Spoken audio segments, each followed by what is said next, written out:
এখন আমরা কোয়াড্রেটাস লাম্বোরাম মাসেল সম্পর্কে জানবো। এই কোয়াড্রেটাস লাম্বোরাম মাসেল হলো কোয়াড্রেট মাসেল। এটা লাম্বার রিজিয়নে থাকে এবং এর অরিজিন হয়ে থাকে নিচের দিক থেকে এবং ইনসারশন হয় উপরের দিকে। এর অরিজিন হয় আপনার যে L5 যে ভার্টিব্রা রয়েছে, L5 ভার্টিব্রার যে ট্রান্সভার্স প্রসেস রয়েছে, সেই ট্রান্সভার্স প্রসেস থেকে কিছু ফাইবারের অরিজিন হয় এবং যে আইলিও লাম্বার লিগামেন্ট থাকে, সেই আইলিও লাম্বার লিগামেন্ট থেকে কিছু ফাইবারের অরিজিন হয় এবং যে adjoining 5 centimetre of the inner lip of the iliac ক্রেস্টের ইনার লিপের অ্যাডজয়নিং 5 সেন্টিমিটার থেকে কিছু ফাইবারের অরিজিন হয়ে থাকে। আর এর ইনসারশন কোথায় হয়?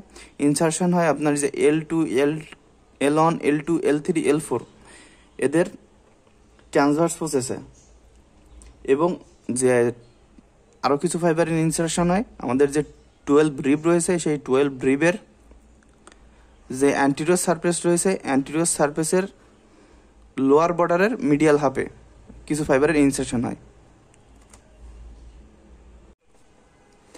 এখন আমরা এই যে কোয়াড্রেটাস লাম্বোরাম মাসেল রয়েছে, কোয়াড্রেটাস লাম্বোরাম মাসেলের নার্ভ সাপ্লাই এবং অ্যাকশন সম্পর্কে জানবো। T12 to L4 যে স্পাইনাল নার্ভ রয়েছে, সেই স্পাইনাল নার্ভের ভেন্ট্রাল নেমাই থেকে নার্ভ সাপ্লাই পেয়ে থাকে কোয়াড্রেটাস লাম্বোরাম। এবং এর ফাংশন কি?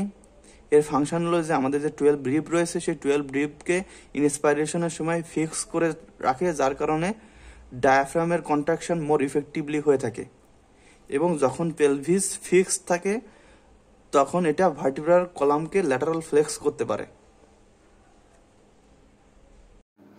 আমার এই ভিডিওটি যদি আপনাদের ভালো লেগে থাকে দয়া করে অবশ্যই লাইক করবেন এবং সাবস্ক্রাইব করবেন আমার চ্যানেলকে। ধন্যবাদ আপনাদের সবাইকে।